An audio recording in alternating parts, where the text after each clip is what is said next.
How much freedom should people have? A little bit? A lot? Ooh, here's an interesting question. Should people have the freedom to administer justice to evildoers without legal consent? I know that question was random, but is actually debated more than you think. Welcome to episode 9 of Talking About Topics. This week's topic is lynching. First viewpoint on lynching, earthly. First of all, what the heck is lynching? Well, Merriam-Webster's dictionary has to lynch as to put to death by mob action without legal sanction or due process of law. So basically, it means people killing someone before an official trial where they are given the death penalty. While I would hope that everyone would agree that lynching is bad, some people do agree with it. To those people, the evildoer did something harmful, so they deserve death. They do not deserve the chance to live because of something they've done. Now, please don't get mad when I say this, but this thought is somewhat true, except the not deserving a chance to live thing. This will be explained more in the Christian viewpoints. Lynching can be done for many reasons. The evildoer could have hurt a group's feelings by injuring one of its members, or the convicted person could actually be considered a threat if released. It depends on the group's mindset. Second viewpoint on lynching. Christian. Quote, "For everyone has sinned and fallen short of the glory of God." End quote. These are the words of a very renowned verse in the Bible, which is Romans 3:23. Many people have this memorized. What does this have to do with lynching? Well, every human on earth has done bad things. To an earthly person, this may not mean anything.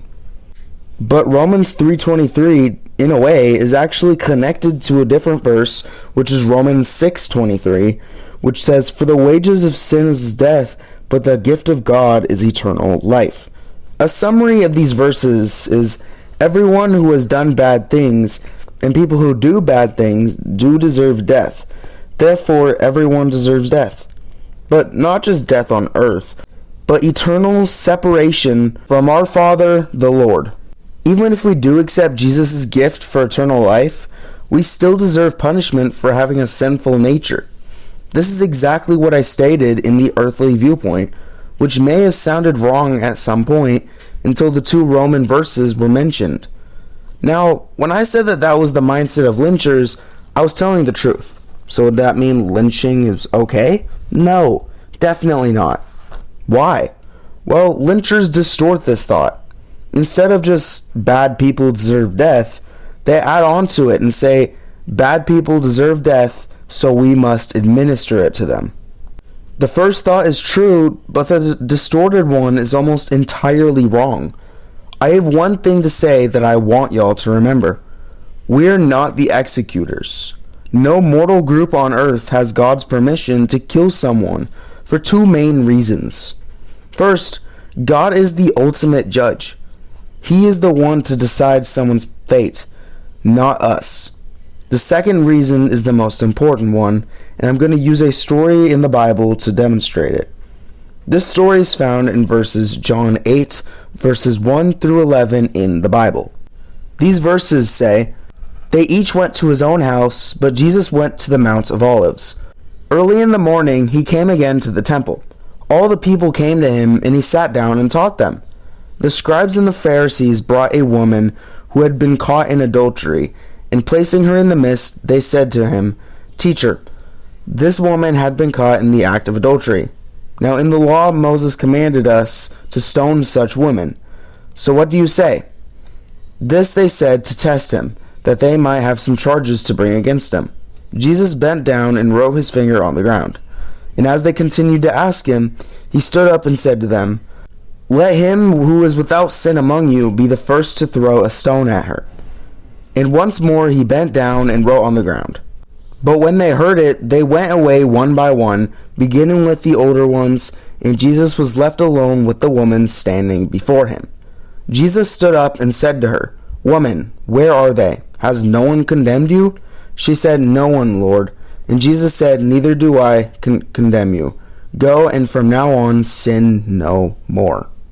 In this story, a woman had sinned, and the religious leaders were going to stone her. They also used this opportunity to test Jesus, but we will talk about that in a future episode. This story has one main point, and that is that we've all sinned. So why would we punish other sinners?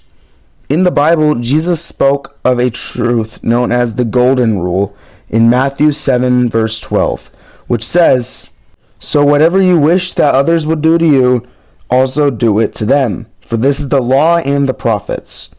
Summarized, it means only do to others things you want done to yourself. Now, I highly doubt the religious leaders who were going to stone that woman who was caught in adultery would like to be stoned themselves.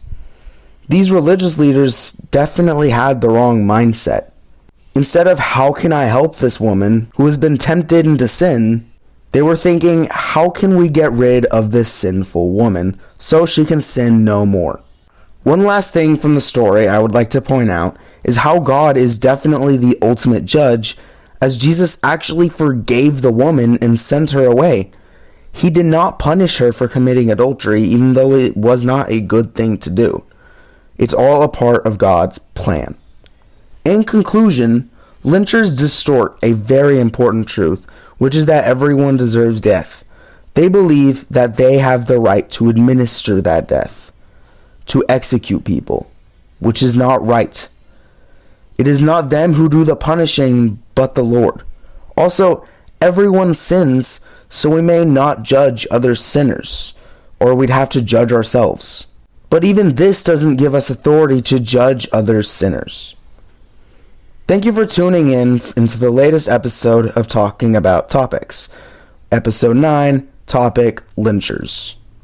I hope you learned a lot and enjoyed this episode, and I really hope it was meaningful to you. Now, I would love you to share this podcast, as I am trying to get out there into the Christian community and even into communities that aren't Christian, in hopes that I could possibly spread the gospel. If you really did enjoy, then you can ask questions, you can critique my episodes, and you can even tell me any topic ideas that you may have by emailing my email, talkingabouttopicspodcast@gmail.com, anytime. I will try to respond as soon as I can. Thank you so much for listening. See you in episode 10.